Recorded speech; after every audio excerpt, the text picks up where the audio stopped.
जय Hind to all my respected aspirants on behalf of Goyla classes. मैं आप सभी का स्वागत करता हूं। देखिए, कल जो मैंने आपको पढ़ाया था या मैं आजकल जो श्रृंखला चल रही है, राइट, यानी कि जो सीरीज चल रही है, उसमें आप देख रहे होंगे हम चंद वंशों के बारे में पढ़ रहे हैं। तो आपको सीरा क्या है, सोर क्या है, ये पता होना चाहिए, राइट। डोटी क्या था, ये पता होना चाहिए। तो उसी को एक बार पहले समझ लेते हैं दोबारा, जिससे कि जिसको कन्फ्यूजन है वो क्लियर हो पाए। अब देखिए, मैं आपको कुछ बताना चाहता हूँ एज पर माई एक्सपीरियंस।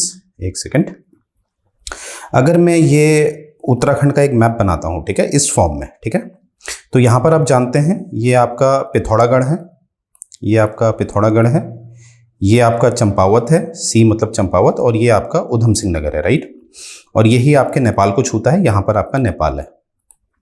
अब ध्यान दीजिएगा, जैसे जैसे काफ़ी जो इतिहासकार हैं, हिस्टोरियन हैं, या जो आर्कियोलॉजिस्ट हैं, वो कुछ अलग अलग बातें करते हैं, राइट। जैसे मैं आपको बताता हूँ, जैसे मैंने आपको एक सीरा सोर पढ़ाया था। जैसे कि हम देखते हैं, अगर मैं बात करूँ सीरा की, तो सीरा यहाँ पर कहीं पर माना जाता है, ये वाला हिस्सा सीरा है, ठीक है। सीरा जिसे कल हमने देखा था वो डीडी हाट है। और वैसे ही ये जो नेपाल का क्षेत्र है, नेपाल का ये वाला क्षेत्र जो है, इसको डोटी कहा जाता था, ठीक है। तो ये वाला डोटी हो गया, ये वाला सीरा हो गया, राइट। और ज़्यादातर आप देखोगे जो एक वन डे वाली बुक्स होती हैं, ज़्यादातर मतलब जिसमें कम डेटा आपको मिलता है, उसमें आपको यही डेटा मिलेगा। और हम अगर थोड़ी एडवांस बुक उठाते हैं, ठीक है, जैसे अजय सिंह रावत टाइप की बुक उठाते हैं, तो वहाँ पर हमें क्या दिखता है, एक नया नाम भी दिखता है, सोर। तो वहाँ पर हम देखेंगे सोर को इस्तेमाल किया जाता है पिथौरागढ़ के लिए। ऐसा कोई स्पेसिफाई नहीं किया जाता है वो सोर पिथौरागढ़ के इस एरिया में था, इस एरिया में था, ये स्पेसिफाई नहीं किया जाता है। तो सोर के लिए कहा जाता है कि सोर का क्षेत्र बड़ा था, और सीरा आपका डीडीहाट वाला एरिया, और यहाँ पर डोटी, ठीक है। और कहीं पर सोर का जिक्र भी नहीं मिलेगा आपको। तो कहने का मेरा तात्पर्य यह है कि क्योंकि देखिए, जो प्राचीन इतिहास होता है या पुराना इतिहास हम जानते हैं, तो वो साक्ष्य आधारित होता है। अब वो साक्ष्य आपके साहित्यिक हो सकते हैं, अभिलेख हो सकते हैं, राइट। तो इस तरह से हमें पता चलता है। तो कभी कभी हमें दिखता है रिसर्च के बेस पे अलग अलग डेटा हमें मिलता है। तो इसलिए अब प्रश्न है, सर हम एग्जाम में कैसे तैयारी करें। तो देखिए, एग्जाम में आपने तैयारी होलिस्टिक करनी है। मतलब जैसे एक उदाहरण के तौर पे फिर से मैं बताता हूँ आपको। जैसे यहाँ पर आप देखिए, ऐसे है, अभी मानते हैं जो सिंपल बुक है वो लिखती है सीरा, इस पिथौरागढ़ वाले क्षेत्र को यहाँ पर, और यहाँ पर लिखती है डोटी, ये भी आपको पता होना चाहिए। और एक जैसे अजय सिंह रावत जी सोर का भी जिक्र करते हैं, तो वो भी आपको पता होना चाहिए। तो आपका जो अप्रोच है कि आपने कितना डेप्थ, कितनी किताबें पढ़ रखी हैं, वो इंपॉर्टेंट होता है, ठीक है, राइट। तो आपको हर लेवल में पता होना चाहिए, ठीक है। और सटीकता की क्या गारंटी है वो तो आप जानते हैं, इतिहास में जो रिसर्च होती है उसके बेस पे हमें इंफॉर्मेशंस मिलती हैं। तो कभी कभी वो इंफॉर्मेशन हो सकता है अलग अलग हैं। तो हमें ये पता होना चाहिए हम किस किताब से पढ़ रहे हैं, और हमें कंफ्यूजन नहीं होना चाहिए। एग्जाम में जो क्वेश्चंस आएंगे, ऑब्वियसली आपको विकल्पों में वो दोनों विकल्प नहीं दिखाई देंगे जिसके लिए तथ्य दिए गए हैं, राइट। ये बात याद रखिएगा, विकल्प में वो एक ही दिखेगा, तो आपने वहां टिक कर देना है। तो ये बताने का मेरा ये मैं इसलिए बता रहा हूं क्योंकि मेरा एक तजुर्बा कहता है कि लोग जो नए एस्पिरेंट्स होते हैं वो अपनी किताब ले लेते हैं, और यहां से अगर उनको अलग किताब से पढ़ाया जाता है तो कंफ्यूज हो जाते हैं। इसलिए मैं ये बात आपको पहले ही स्पष्ट कर दी है, राइट। तो आइए आगे बढ़ते हैं। तो यहां पर हम देखते हैं हमारी स्टोरी आगे बढ़ेगी। तो हमने ज्ञानचंद, ये आपने देखा होगा, गरुड़ की उपाधि फिरोज शाह तुगलक ने किसको दी है, तो इसका जो उत्तर होगा वो होगा ज्ञानचंद, राइट। इस तरह से आपने ध्यान देना है, ठीक है। तो हम आगे बढ़ाते हैं। भारती चंद जो है, अब उसकी गद्दी पे कौन बैठेगा, उसका जो बेटा है रत्नचंद, वो बैठेगा। रत्नचंद बैठेगा भारती चंद की गद्दी पे। और रत्नचंद के बारे में कुछ किताबें, याद रखिएगा मैंने कहा कुछ किताबें ये भी कहती हैं कि रत्नचंद ऐसा शासक बना, या ऐसा पहला चंद शासक बना जिसने जो डोटी का जो साम्राज्य था, यानी कि डोटी के कुछ वंशज थे, रैकास, या जिसको रैक भी कहा जाता है, उनको कुमाऊं से पूरी तरह से खदेड़ा। और वो है आपका कौन, रत्नचंद। तो कुछ किताबें ये भी लिखती हैं, राइट। तो यहां पर हम देखेंगे, इंपॉर्टेंट है कि भारती चंद के बाद उनका पुत्र आता है रत्नचंद, राइट। और ये कभी कहीं ना कहीं हमें पता चलता है कि 1488 जो शताब्दी है, जो वर्ष है, वहां तक ये शासन करता है। 1488 वर्ष जो है, यानी कि 15वीं शताब्दी में ये शासन करता है। ठीक है, तो यहां पर देखिए मैंने एक पिक्चर लाया हूं। मैंने हमेशा कहा है इतिहास पढ़ने का मजा तब है जब उसे जोड़ा जाए। तो याद रखिए 1488, अगर इसमें 10 वर्ष और जोड़ दें तो 1400, अगर मैं 1488 में 10 वर्ष जोड़ूं तो ये आ जाएगा 1498, 1498।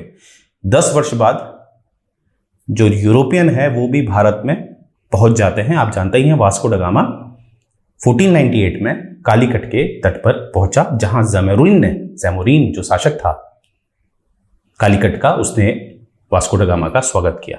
तो ऐसे आपने याद रखना होता है। यहां से हमें ये भी पता चल गया। तो 1498 में वास्को ड गामा पहुंचा। उससे 10 वर्ष पूर्व तक जो रत्नचंद है उसने शासन किया था कुमाऊं क्षेत्र पे। आगे देखते हैं। He was interpret warrior like his father, यानी कि वो अपने पिता जैसा, यानी कि पिता मतलब भारती चंद जैसा बहादुर व्यक्ति था। भारती चंद हैड अनदर सन। अब देखिए भारती चंद के एक अन्य पुत्र भी हैं जिनका नाम है सुज्जन कुमार। ठीक है, अब ये हमें कहां से पता चलता है? ये हमें पता चलता है एक ताम्रपत्र से, कॉपर इंस्क्रिप्शन से, जो कहां है? चंपावत के किस जगह पे है? खेती खान में। खेती खान एक जगह है, कहां है ये? चंपावत में। वहां से एक ताम्रपत्र मिलता है, वहां से हमें पता चलता है कि भारती चंद का एक और पुत्र है जिसका जो नाम है वो है सुजन कुमार। ठीक है, तो इस तरह से आपसे खेती खान की जो ताम्रपत्र है उसमें किसका नाम मिला है? सुजन कुमार का। वो किसका पुत्र था? इस तरह से आपके प्रश्न बनते हैं। तो स्टोरी आपने समझ लेनी है, राइट। आगे बढ़ते हैं। In other inscription of the period like Lohaghat, हुर्रेट। अब देखिए और भी हमें एक अभिलेख मिलते हैं, लोहाघाट में मिलता है, हुर्रेट में मिलता है। क्या मिलता है कि वहां पर एक नाम दिखता है हमें कुंवर रत्नचंद का। कुंवर रत्नचंद का has been mentioned at the crown prince. अब देखिए रत्नचंद ये है, आगे बस कुंवर लगा हुआ है, तो यानी कि कहीं ना कहीं ये दोनों एक ही माने जाते हैं। यानी कि इससे ये पुख्ता सबूत है, क्योंकि आप देख रहे होंगे अभिलेख अलग अलग जगह मिल रहे हैं और कहीं पर ताम्रपत्र मिल रहा है चंपावत में, कहीं पर अभिलेख मिल रहे हैं, तो वहां से जो नाम आ रहा है वो आ रहा है रत्नचंद का या कुंवर रत्नचंद का। तो इससे ये स्पष्ट होता है कि भारती चंद के बाद जो चंद शासक गद्दी पे बैठा वो बना रत्नचंद, या हम इसे कह सकते हैं कुंवर रत्नचंद। आगे बढ़ते हैं।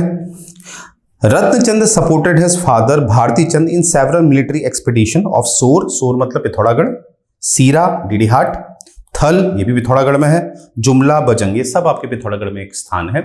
तो हमें यहां से क्या याद रखना है कि हमें यहां से ये पता चल रहा है कि जब ये युवराज थे, कौन? आपके रत्नचंद, वो अपने पिता के साथ युद्धों में भाग लेते थे, यानी कि पहले से ही वो इतने निपुण थे युद्ध में। ठीक है, जब वो राजा बने तो उनको एक्सपीरियंस पहले से था। ठीक है, Ratnachand was succeeded by his son Kirtichand. अब रत्नचंद के बाद कौन आता है? कीर्तिचंद। ठीक है, तो ये बात आपने याद रखनी है। और ये कहीं ना कहीं 1506 तक इन्होंने शासन किया। अब 1506 हम देख रहे हैं किसने? रत्नचंद के जो पुत्र हैं। अब यहाँ पर एक पिक्चर देखिए, पिक्चर आप देखेंगे यहाँ पर एक नाम आपको दिख रहा होगा, फ्रांसिस्को डे अल्मीडा। आप जानते ही हैं पुर्तगाली भारत में आए थे, फिर हल्के हल्के उन्होंने सेना स्थापित करी, और सेना जहां स्थापित हो गई तो सेना के लिए कोई लीडर तो चाहिए, तो कहीं ना कहीं उनके वाइसरॉय आने लगे। तो पहला वाइसरॉय पुर्तगालियों का जो भारत आया वो आया फ्रांसिस्को डे अल्मीडा। 1505 में वो भारत पहुंचा था। 1505 3 वर्ष के लिए नियुक्त हुआ था, यानी कि 1508 तक इसने काम किया है। तो देखिए मैच कर रहा है। ठीक है, यानी कि जब कीर्तिचंद ने शासन किया, ठीक है, 1506 तक कीर्तिचंद ने शासन किया, तो यहाँ दक्षिण में क्या हो रहा था कि पुर्तगालियों का पहला वाइसरॉय फ्रांसिस्को डे अल्मीडा आ चुका है। और फ्रांसिस्को डे अल्मीडा वही है जिसने पॉलिसी ऑफ ब्लू वाटर लेके आया था। पॉलिसी ऑफ ब्लू वाटर, ठीक है, ये बात याद रखिएगा। पॉलिसी ऑफ ब्लू वाटर कौन लेके आया? फ्रांसिस्को डे अल्मीडा, जो पुर्तगालियों का पहला वाइसरॉय था। और यहीं पर कुमाऊं में कौन बैठा हुआ है? कुमाऊं में बैठा हुआ है कीर्तिचंद, राइट। आगे बढ़ते हैं। तो यहां पर हम देखेंगे जो कीर्तिचंद है, he was declared the king and took the reign of government when Ratanchand was handicapped. Ratanchand क्या हुआ था? उम्र की वजह से थोड़े हैंडीकैप हो गए थे, क्योंकि एक एज फैक्टर होता है, आप जानते हैं, we are born to die. तो इसी के बाद हमें दिखता है कि रतनचंद के गद्दी पे कौन बैठता है? उनका पुत्र कीर्तिचंद। अब ये बात क्यों उठाई जा रही? क्योंकि इतिहास में ज्यादातर क्या देखा जाता है कि पुत्र जो है पिता की हत्या कर देता है, तब जाके गद्दी में बैठता है, या पिता की कहीं युद्ध में हत्या हो जाती है तब जाके पुत्र बैठता है। इसलिए यहाँ पर स्पेसिफाई कर रखा है कि हैंडीकैप हो गए थे रतनचंद, इसकी वजह से कौन बैठते हैं, उनके पुत्र, ठीक है, जो है कीर्तिचंद। और याद रखिएगा, आपसे प्रश्न बन सकता है कि कौन से चंद वंश के जो शासक थे वो हैंडीकैप हुए थे, तो ये है रत्नचंद। अब हम देखेंगे कीर्तिचंद के बाद कौन कौन आता है। प्रतापचंद आते हैं, ताराचंद आते हैं, मानिकचंद आते हैं, कल्याणचंद आते हैं, पूर्णचंद आते हैं और भीष्मचंद आते हैं। इस तरह से हमें दिख रहा है कि और लोग भी जो एक इनकी लीनिएज है, ठीक है, इनकी वंशावली है, उसमें हमें ये दिख रहा है। तो इन्होंने कुछ इतना, इनसे संबंधित हमें कुछ मिलता नहीं है ज़्यादा, ठीक है, तो जो मिलता है हम उसी के बारे में पढ़ते हैं। तो आगे देखते हैं। एक है इन दी कॉपर प्लेट इंस्क्रिप्शन, एक ताम्रपत्र है, ठीक है, उसमें लिखा गया है ऑब्टेन फ्रॉम कलपानी गाड़बेटा। ये कहाँ है, पिथौरागढ़ में। कलपानी कहाँ है, गाड़, ये है आपके पिथौरागढ़ में, या इसको कहते हैं हम कलपानी गाड़बेटा, ठीक है, ये कहाँ है, पिथौरागढ़ में। यहाँ पर एक जो ताम्रपत्र मिला है, ये देखिए इस तरह का होता है, ये कॉपर का बना होता है और इसमें आप देखते हैं कुछ लिखा हुआ होता है, ठीक है, तो इसको इसलिए कहते हैं कॉपर प्लेट इंस्क्रिप्शन। यहाँ पर क्या है, द नेम ऑफ महाराजा धीराज श्री कल्याण चंद दीव, या इन्हीं का दूसरा नाम है बालू कल्याण चंद, वो भी मिलता है, कल्याण चंद दीव या बालू कल्याण चंद। जैसे कि मैंने आपको कल बताया था कि काफ़ी इतिहासकार मानते हैं कि जो सोमचंद को अगर हम लेते हैं, जिसको हम मानते हैं, जिसमें अधिकतर जितने भी इतिहासकार हैं वो इस बात से सहमत हैं कि जो चंद वंश की स्थापना करने वाला जो व्यक्ति था वो सोमचंद था। और अब जानते ही हैं सोमचंद का विवाह होता है ब्रह्मदेव, जो एक कत्यूरी शासक है, ब्रह्मदेव की बेटी से, जिसका नाम चंपा था। इसीलिए आप जानते हैं कि जो सोमचंद है उसको दहेज में क्या मिला था, चंपावत। चंपावत में वो एक राजबुंगा करके किला बनाता है, ठीक है, इसीलिए उस जगह को राजबुंगा भी कहा जाता है। किसी किताब में आप देखेंगे ये लिखा हुआ है चंपावत का पुराना नाम राजबुंगा है, या किसी किताब में लिखा रहता है कि चंपावत में जो किला सोमचंद द्वारा बनाया गया उसका नाम है राजबुंगा। तो आप समझ पा रहे होंगे, इसीलिए मैं प्रयास कर रहा हूं जो जो किताबों में लिखा है आप तक पहुंचाने का, जिससे कि आपका जो ज्ञान है वो पूरा होलिस्टिक रहे, संपूर्ण रहे, ठीक है। तो इसीलिए यहां पर हम कल्याण चंद दीव का भी नाम देखते हैं। दीव कहां से आया, कत्यूरी से मिला, ठीक है, क्योंकि अब तो ये संबंधी बन चुके हैं, और इन्हीं को हम बालू कल्याण चंद भी कहते हैं, ठीक है, तो कंफ्यूज नहीं होंगे। तो यहां से हमें क्या पता चल रहा है कि महाराजा धीराज कल्याण चंद जो है, बालू कल्याण चंद जो है वो अब गद्दी पे बैठेंगे। It is land endowment in the name of नारी पांडे इन भेटा। देखिए भेटा जो पिथौरागढ़ में जगह है, ये देखिए अभी हमने देखा, एक सेकंड इसे हटाते हैं। यहाँ पर ये भेटा वाली जगह है, यानी कि इसका पूरा नाम है कलपानी गाड़बेटा, जो कहाँ है, पिथौरागढ़ में। तो पिथौरागढ़ में जो हमें ये ताम्रपत्र मिला है, जहाँ पर ये बात लिखी है बालू कल्याण चंद वाली, ये जिस जमीन पे मिला है, ये जमीन दी गई थी किसे, उपहार स्वरूप किसको दी गई थी, ये नारी पांडे को, जो कहाँ है, भेटा में, ठीक है। तो ये जो जमीन है ये नारी पांडे को दी गई थी। उस समय के जो चंद शासक होंगे वहां से हमें ये पता चलता है, ठीक है। तो ये जो हमें मिला है ताम्रपत्र, ठीक है, ये 1545 AD का माना जाता है, और ये भी स्पष्ट है कि कहीं ना कहीं जो इसी वर्ष यानी कि 1545 में जो हमारे बालू कल्याण चंद हैं वो गद्दी पे आए, बालू कल्याण चंद। और बालू कल्याण चंद ने जो शासन किया है वो 1545 से लेकर 1565।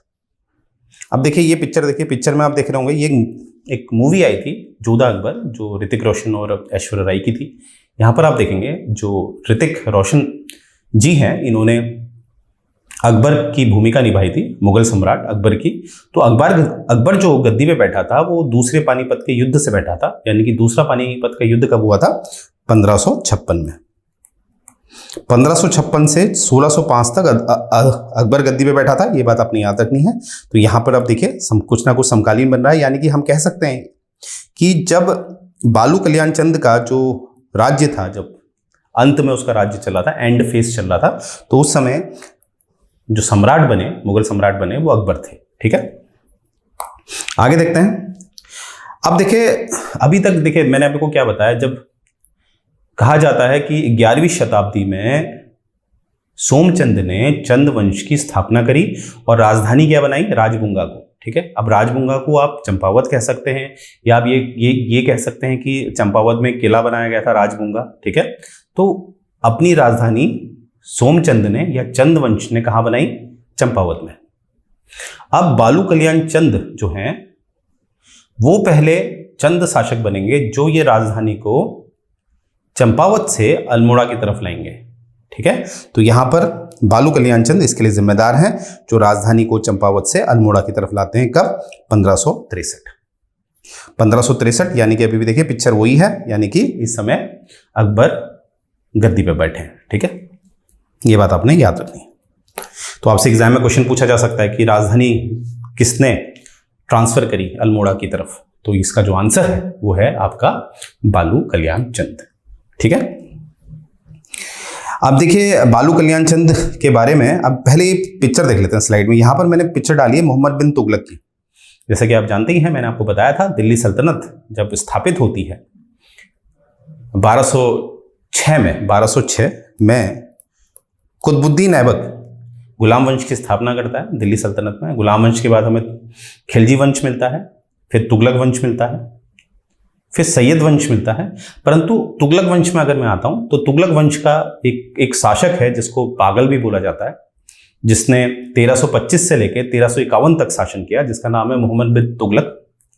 तो उसने क्या किया था, एक मूर्खता करी थी कि उसने पूरी की पूरी जो होता है ना कि एक दिल्ली से राजधानी उसने शिफ्ट करने की कोशिश करी, यानी कि स्थानांतरण करने की कोशिश करी। कहाँ? दौलताबाद। दौलताबाद आप जानते ही हैं, आज के समय पे जो आपका महाराष्ट्र का एरिया है वहां पर दौलताबाद है।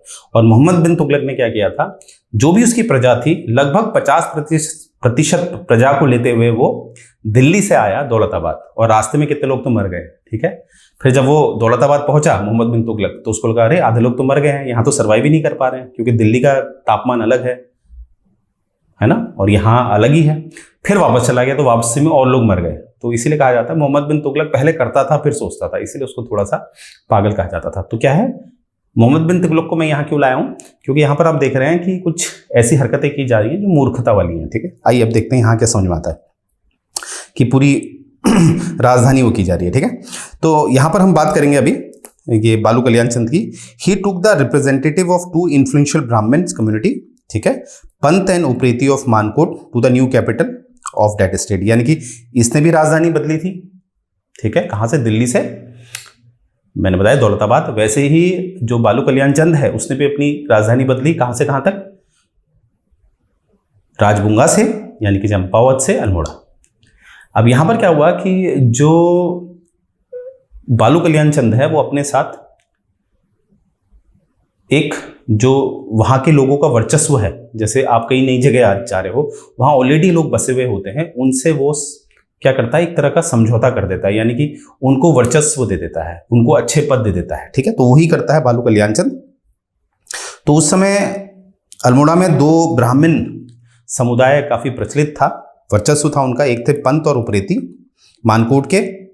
तो ये कहीं ना कहीं इनको अपनी जो नई राजधानी है वहां पर बसाता है अच्छी तरह। ठीक है, और उनको अच्छे अच्छे पद देता है, किसको? पंत और उप्रेती को। आगे देखते हैं, the high caste Dewan Brahmans of Joshi. ठीक है, एक हाई कास्ट हमारी जोशी, जो ब्राह्मण्स कैटेगरी में आते हैं, from Jhijjar, Salakhole and other villages in Champawat were also given important position in Almora. यानी कि जोशी हो गए जो हायर कास्ट के हैं, जो पंत हो गए, जो उप्रेती हो गए, इस तरह के लोगों को जिनका एक समाज में, क्योंकि उस समय समाज जो विभाजित था वो आर्थिक से ज्यादा धार्मिक बातों पे निर्भर करता था। मतलब ये ब्राह्मण वर्ग का व्यक्ति है तो इसका वर्चस्व अलग ही है। ठीक है, तो इसीलिए उप्रेती हो गए, पंत हो गए, जोशी हो गए, धार्मिक आधार पे ये एक ब्राह्मण कैटेगरी में आते हैं, जो सबसे ऊपर का वर्ण है हमारा उस समय का। तो इनको एक अच्छे अच्छे पद दिए गए, किसके द्वारा? बालू कल्याण चंद। क्योंकि बालू कल्याण चंद जानता था मैं तभी शासन कर सकता हूं जब मैं लोगों से मिलकर चलूंगा। ठीक है, तो सभी को कहां ले गया हो? न्यू कैपिटल, और न्यू कैपिटल कौन सी है? Almora.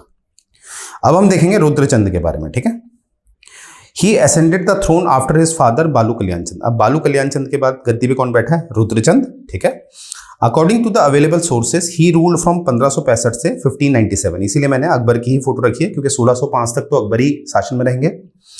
Rudrachand was a great scholar of Sanskrit and Sanskrit studies. देखिए रुद्रचंद के लिए आपके काफी क्वेश्चन भी आते हैं, क्योंकि रुद्रचंद जो था, कहते हैं कि भारत में इतना संस्कृत का ज्ञान जितना रुद्रचंद के पास था, उतना ज्ञान आज तक किसी के पास नहीं है। इस तरह की बातें रुद्रचंद के लिए कही जाती है। अर्थात आपने ये याद रखना है, रुद्रचंद एक स्कॉलर था संस्कृत का, ठीक है।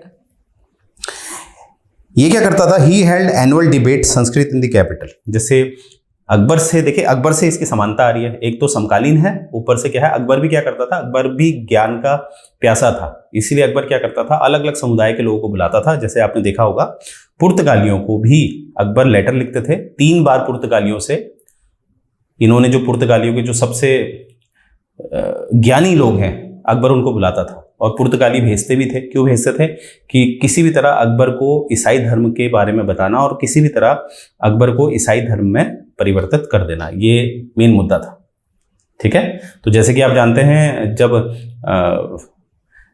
कैप्टन हॉकिंस जब शाहजहां, माफ कीजिएगा, जहांगीर के दरबार में जब जाते हैं तो वहां पर फादर पिनहेरो होते हैं। तो फादर पिनहेरो कहीं ना कहीं कोशिश करते हैं कि ब्रिटेन का आदमी जहांगीर से ना मिले।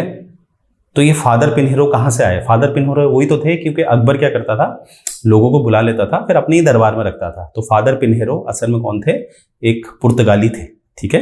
तो वैसे ही हमें क्या दिखता है रुद्रचंद के बारे में भी, ठीक है, कि ये अलग अलग लोगों को अपने दरबार में बुलाता था और डिबेट कराता था, ठीक है, संस्कृत में, कैपिटल में कहा, अल्मोड़ा में। डॉक्टर नीर प्रभा और प्रोफेसर विद्याधर सिंह नेगी, इनका क्या एक अनुमान है, इनकी क्या दृष्टि है कि ही रूल्ड फ्रॉम 1568 टू 1907। देखिए यहाँ पर हमें पता चल रहा है कि जो रुद्रचंद है, इन्होंने 1565 से लेके 1597 तक इन्होंने शासन किया, और यहाँ से पता चल रहा है 1568 से, ये मतलब यहाँ पर 3 वर्ष पहले बताए जा रहे हैं, यहाँ पर 3 वर्ष बाद में, ठीक है।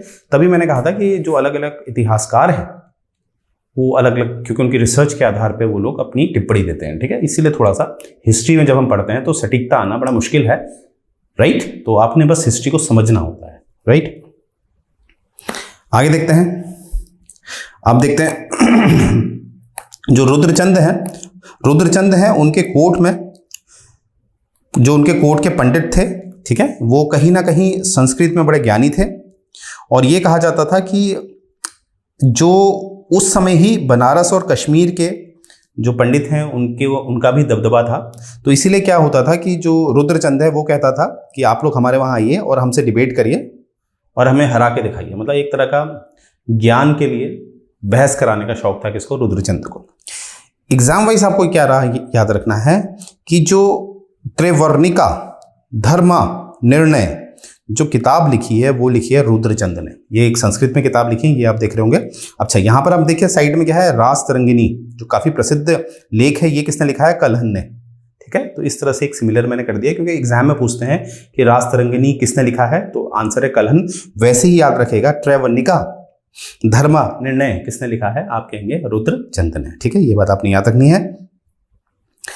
इन हिज वर्क द को रिलेशनशिप ऑफ द ब्राह्मण कम्युनिटी एंड देयर गोत्र वेर डिफाइंड, यानी कि इसमें जो आपसी संबंध होता है ब्राह्मण समुदाय का, क्योंकि ब्राह्मण में भी आप देखेंगे एक छोटी धोती होता है, एक बड़ी धोती होता है, तो आपस में उनका कैसा संबंध था, ठीक है। और गोत्र की बात इसमें की गई है, ठीक है, क्योंकि उस समय का जो समाज था वो गोत्र से समुदाय को विभाजित करता था और एक ही गोत्र में शादी नहीं की जाती थी, इसका ये मानना था। क्योंकि पहले से क्या होता था, पहले की बात है तो गाय दे दी जाती थी कि आप गाय को पालिए, तो वो गाय पालते थे, तो एक ही परिवार होता था, वो परिवार थोड़ा बढ़ता था, तो वो एक ही गोत्र से है, मतलब गाय का है ना, तो इसीलिए एक ही गोत्र में शादी अलाउड नहीं होती थी, क्योंकि ये माना जाता था कि हो सकता है ये आपस में रिलेशन में हो, राइट। रिलेशन मतलब भाई बहन भी निकल सकते हैं, तो आप जानते ही हमारा समाज भाई बहन के लिए शादी अलाउड नहीं करता है, राइट। हालांकि वो अन्य बात है। आगे देखते हैं, द ब्राह्मण वेर क्लासिफाइड इनटू 2 ग्रुप, एक है हाई कास्ट ब्राह्मण्स जो कि है आपके चौथानी और तिथानी, ठीक है। देखिए ब्राह्मण्स को भी 2 ग्रुप में बांटा गया था जब ये रुद्रचंद गद्दी पे आया था। एक है हाई क्लास ब्राह्मण और एक है लो क्लास। अब हाई क्लास में 2 हैं, चौथानी और तिथानी, ठीक है। चौथानी जो थे इनको इंटरमैरी इन देयर ओन कम्युनिटी, यानी कि अपनी कम्युनिटी में अपने समुदाय में शादी कर सकते थे, और इनसे थोड़ा नीचे थे तिथानी, मतलब थे दोनों ही बड़े, पर तिथानी से भी बड़े थे चौथानी, ठीक है। और लोएस्ट में कौन है, पिटालिया और हलिया ब्राह्मण, ठीक है। पिटालिया और हलिया, हलिया मतलब ये शब्द कहाँ से आया है, ऐसा ब्राह्मण जो हल चलाता है। ज़्यादातर ब्राह्मण क्या करते थे, पूजा पाठ करते थे, परंतु जो हलिया ब्राह्मण है वो ज़्यादातर हल चलाता था, ठीक है। इसलिए ये छोटे ब्राह्मण, वो बड़े ब्राह्मण, इस तरह की बात हमें दिखती है, ठीक है। बाकी और भी वहाँ पर पद थे उस समय के समाज की अगर बात करें, जैसे जो चंद वंश था इस समय, जैसे रुद्रचंद के अंतर्गत, तो वहाँ पर जो पेशे होते थे, जो प्रोफेशन होता था, उसको जाति के आधार पे होता था, ठीक है। जैसे जो पुरोहित है वो ब्राह्मण ही होगा, इस तरह से, राइट। तो यहाँ पर आप देखेंगे गुरु होता था, पुरोहित होता था, वैद्य होता था, पुराणिक शैष, राजकूली होता था, टमटा होता था। टमटा मतलब वो होते थे जो बर्तन को बनाते थे, जैसे वो टमटम आवाज आती है ना, वो लोग बर्तन बनाते समय ठोकते थे तो टमटम आवाज आती थी, इसीलिए ऐसे लोग जो बर्तन से संबंधित व्यापार करते थे या बर्तन बनाते थे उनको टमटा कहा गया। अर्थात आपको ये समझना है कि उस समय का समाज कैसा था, समाज में जो भी प्रोफेशन थे उस समय, ठीक है, उसको धर्म से जोड़ दिया जाता था। तो आपके नाम के बाद आपको वो जो आपका प्रोफेशन है वो दिखाई देता था, ठीक है। अभी आपको आगे दिखेगा, जैसे जब हम हरबोला की बात करेंगे, हरबोला भी एक ब्राह्मण कम्युनिटी आती है, तो उस समय वो लोग हर हर बोलते थे, हर हर, ठीक है। अब मैं बताऊंगा, अभी आगे आने वाला है, तो वहां पर आपको दिखेगा कि उनके कार्य के आधार पे उनकी जाति का नाम आ जाता था। अब जैसे टमटा, ठीक है, आज आप वर्तमान में देखिए समाज में आपको टमटा करके दिखेंगे, तो वहां अगर आप उनके पूर्वज को देखेंगे तो आपको दिखेगा कहीं ना कहीं वो बर्तन बनाने के जो कार्य है उससे जुड़े हुए हैं, राइट। हालांकि आज तो ऐसा कुछ भी नहीं है, ठीक है। और देखेंगे फॉर सायस, साहू और रंटगाली, ये कहीं ना कहीं कुछ ऐसी जातियां थी जो थोड़ा, जिसे हम कहेंगे कि छोटी जातियां थी उस समय के समाज के हिसाब से, परंतु इनको भी पूरा का पूरा जो चंद वंशों का जो तंत्र था, जो राज्य चलाने का तंत्र था, इनको भी पूरा सपोर्ट मिलता था। अब सपोर्ट से आप कैसे समझेंगे, जैसे आजकल सरकार जो है, जो एससी है, एसटी है, ओबीसी है, उनको कैसे सपोर्ट करती है, आरक्षण के द्वारा, ठीक है। तो वैसा ही सपोर्ट कुछ उस तरह का, मतलब जो आज का जो सपोर्ट है आरक्षण वाला, वैसा ही उस समय भी दिखता था, right. A unique class of Oli Brahmans भी होते हैं, जैसे आज भी आप देखेंगे कुछ ब्राह्मण्स होते हैं जो अपनी जाति के पीछे ओली लिखते हैं, राइट। अब ओली ब्राह्मण्स क्या होते थे, ये लोग ऐसे होते थे, इनको काम क्या दिया था कि राजा का कोई भी संदेश है जो जनता तक पहुंचाना। देखिए उस समय तो कोई मीडिया होता नहीं था, तो ओली ब्राह्मण क्या करेगा, एक उस समय जो भी इनका राज्य होता था उसमें एक स्पॉट होता था, मतलब एक चिन्हित जगह होती थी जहां पर ओली ब्राह्मण आएगा, या ढोल या बर्तन को पीटेगा, मेटल को पीटेगा, और सब लोग इकट्ठा हो जाते थे, और जो भी राजा या सरकार की बात है वो जनता तक पहुंचाया जाएगा, ठीक है। जैसे आपने मूवीज में देखा होगा, सीरियल्स में देखा होगा, जब पुरानी समाज को दिखाया जाता है तो उसमें इस तरह की आवाज आती है कि सुनो सुनो सुनो गांव वालों, इस तरह से, राइट। तो ये बात कौन करता था, ओली ब्राह्मण, ठीक है। ये इंफॉर्मेशंस को कहां पहुंचाता था, गांव वालों के पास, ठीक है। और ये मेटलिक प्लेट को बजा के, जैसे घंटी बजाते हैं ना, तो कह सकते हैं जैसे स्कूलों में घंटी बजती है, वो इस तरह से ही हमें दिखती है, इसी संस्कृति से हमें वो स्कूल में भी दिखता है घंटी बजते हुए, राइट। अब यहाँ पर ओली का मतलब होता है हेल स्टॉर्म मतलब ओला होता है ना, जो ओला, बर्फ और ओले होते हैं, तो ओले से उत्पन्न हुआ ये ओली जाति, ठीक है। जैसे ओले आते हैं ना, जब वो किसी मेटल में, किसी धातु में गिरते हैं तो आवाज करते हैं टन टन टन टन, तो ऐसे ही इनका प्रोफेशन भी था टन टन करने का, तो इसीलिए ओले से ओली, ठीक है। आगे देखते हैं, ये मैंने बता दिया, Oli is derive from the word Ole which mean हेल्स, ठीक है। बर्फ अलग होता है, ये हेल मतलब जो आपके ओले होते हैं, ठीक है। सिमिलरली अनदर कास्ट हरबोला, अब देखिए हरबोला के बारे में मैंने बताया था, ये लोग क्या करते थे, हल्ला करते थे हर हर हर करके, ठीक है। सेराग्लियो और हेराल्ड पे, देखिए क्या होता था उस समय के जो शासक होते थे, जो चंद शासक होते थे, अब उनकी एक बीवियां थोड़ा होती थी। उस समय तो राजा महाराजाओं का मतलब होता था उनकी एक हैरम होता था, हैरम में क्या होता था, उनकी रानियां होती थी। अब उस रानी के अगर कमरे में कोई जा रहा है, ठीक है, तो वहां पर क्या होता था कि अब देखिए ऐसे दरवाजे तो नहीं होते थे, इस तरह के पर्दे होते थे, तो क्या करते थे, जैसे कोई व्यक्ति जा रहा है रानी के कमरे में, ठीक है, तो उस समय ये इनकी ड्यूटी होती थी, हर हर बोलते थे, ठीक है। यानी कि एक आवाज द्वारा अंदर जो रानियां हैं उनको दिशा निर्देश देते थे कि कोई आ रहा है, ठीक है, एक सूचना देते थे कि कोई आ रहा है, ठीक है। तो यहाँ पर क्या है, इसीलिए हर हर बोला जाता था, इसीलिए इनका नाम क्या पड़ा, हरबोला, ठीक है। तो यहाँ पर क्या होता था, हर जो हरबोला है उनके लिए एक प्रथा थी कि इस कम्युनिटी को जो दस्तूर था कि इनको अनाज दिया जाता था गाँव के द्वारा, एक ये दस्तूर था, दस्तूर मतलब प्रथा।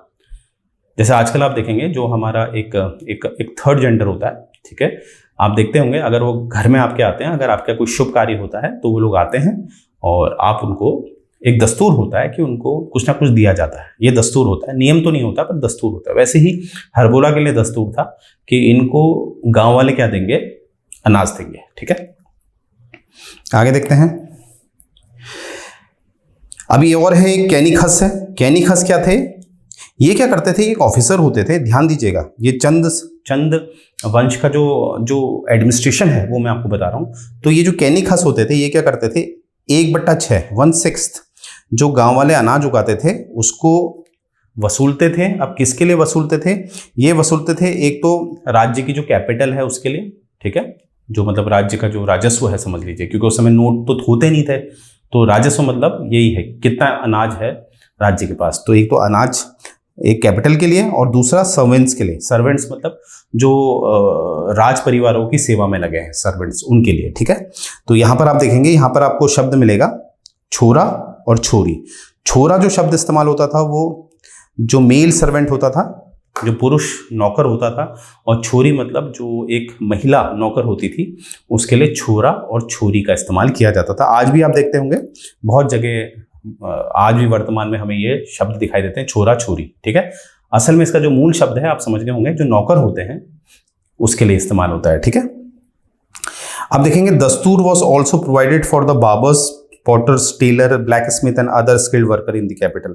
यानी कि जो राजधानी है, अब लखनऊ की माफ कीजिएगा लखनऊ, मैं बात कर रहा हूँ अल्मोड़ा। अल्मोड़ा जो राजधानी है वहाँ पर जो आपके स्किल वर्कर्स हैं, ठीक है, स्किल मतलब क्या होता है, जिसमें आप स्किल डेवलप करते हैं। जैसे आप जूते बना लेते हैं, यानी कि कुछ ना कुछ आप आकृति बना लेते हैं, कुछ ना कुछ आप वस्तुएं बना लेते हैं, उसे हम स्किल कहते हैं। ठीक है, जैसे बार्बर हो गया, आपके कॉबलर्स हो गए, ठीक है, ये जूता बनाने वाले हो गए, पॉटर्स हो गए, ब्लैक स्मिथ हो गए, टेलर्स हो गए जो कपड़ा बना रहे हैं।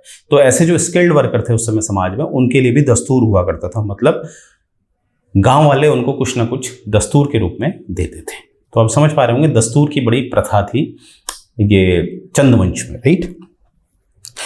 अब जो आम नागरिक हैं, अब हमने देख लिया, स्किल्ड को भी देख लिया, ठीक है, जो गुलाम हैं उनको भी देख लिया, जो राजा रजवाड़े हैं उनको भी देख लिया, जो ऊंची जाति के लोग हैं उनको भी देख लिया। अब जो आम लोग हैं, ठीक है, मतलब जो आम लोग होते हैं उनको क्या कहा जाता है, उनको एक वर्ग में रखा जाता था, उसको उस वर्ग को कहा जाता था पौड़ी 15 विश्वा।